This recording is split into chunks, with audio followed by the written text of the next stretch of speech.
Assalamualaikum warahmatullahi wabarakatuh. Perkenalkan, nama saya Muadiat Mawinata dengan nomor NIM 2401175. Saya selaku moderator dan ketua kelompok dari kelompok 2, yaitu yang bermateri pembelajaran bahasa Indonesia.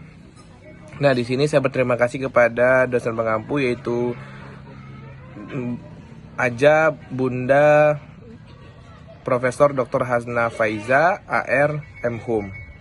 Baik, di sini izinkan saya memperkenalkan diri saya terlebih dahulu. Saya selaku moderator Muadiat Mawinata dan teman saya. Kenalkan, nama saya Amelia Rashifa Irhamni dengan NIM 2401155. Di sini saya sebagai pemateri. Halo semuanya, perkenalkan nama saya Intan Alfiah Miral dengan NIM 2401171. Di sini saya sebagai pemateri.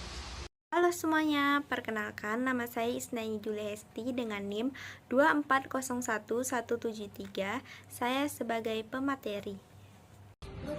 Oke, di sini saya izin menjelaskan tentang Fondasi Bahasa Indonesia. Fondasi Bahasa Indonesia itu ialah nasionalisme dari para pemimpin dan pendiri bangsa. Pembelajaran bahasa Indonesia merupakan pelajaran wajib yang akan ada secara formal dari tingkat dasar hingga perguruan tinggi. Oke, di sini saya akan menjelaskan tentang pengertian pembelajaran bahasa Indonesia. Menurut Abidin, pengertian tersebut adalah sebagai serangkaian aktivitas yang dilakukan mahasiswa untuk mencapai keterampilan bahasa. Pembelajaran bahasa Indonesia adalah sebuah kegiatan yang ditunjuk untuk mempelajarkan bahasa kepada mahasiswa. Arah pengembangan pembelajaran bahasa Indonesia berbasis teks. Teks dimaknai sebagai suatu bahasa yang mengungkapkan makna secara konstekstual. Bahasa Indonesia tidak hanya difungsikan sebagai alat komunikasi, tetapi juga sebagai sarana berpikir. Nah, selanjutnya saya akan menjelaskan tentang tujuan pembelajaran bahasa Indonesia. Pelaksanaan pembelajaran bahasa Indonesia di kampus memiliki tujuan untuk meningkatkan kualitas akademisi dalam menjadi cermin bagi masyarakat umum dan dalam kancah global. Tujuan menjadi pedoman arah dan sekaligus sebagai suasana yang akan dicapai dalam kegiatan pembelajaran. Kepastian proses pembelajaran berpangkal tolak dari jelas atau tidaknya perumusan tujuan pembelajaran. Semakin jelas dan operasional tujuan yang akan dicapai, maka semakin mudah menentukan alat dan cara mencapainya. Secara umum, fungsi dan tujuan pembelajaran bahasa Indonesia adalah sebagai sarana 1. Sarana pembinaan kesatuan dan persatuan bangsa. 2.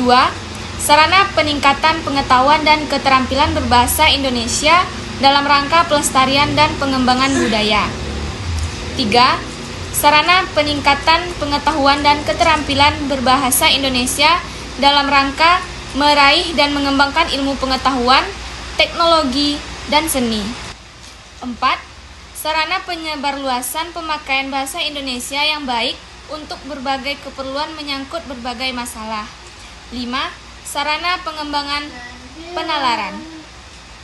Proses pembelajaran aktif dapat dilaksanakan dengan beberapa metode.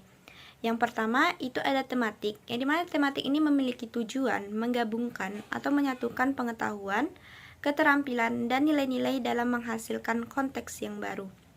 Yang kedua itu ada saintifik, yang dimana saintifik ini menjadikan keilmiahan, objek, dan sistematis diutamakan dalam mengamati, menalar, menemukan, mengabsahkan, dan menjelaskan suatu teks. Yang ketiga, itu ada proyek, di mana proyek ini mengutamakan penggabungan kelompok yang beraneka ragam dalam menyusun suatu proyek. Yang keempat, itu ada masalah, di mana masalah ini menjadikan suatu masalah dan menyelesaikan masalah tersebut.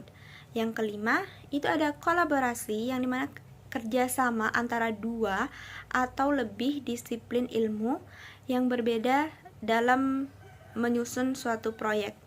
Yang keenam, itu ada teks, yang mana teks ini terdapat unsur-unsur yang menjadikan pokok pembelajaran.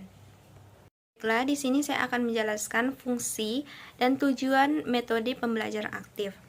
Yang pertama, itu membantu meningkatkan pemahaman dan keaktifan mahasiswa.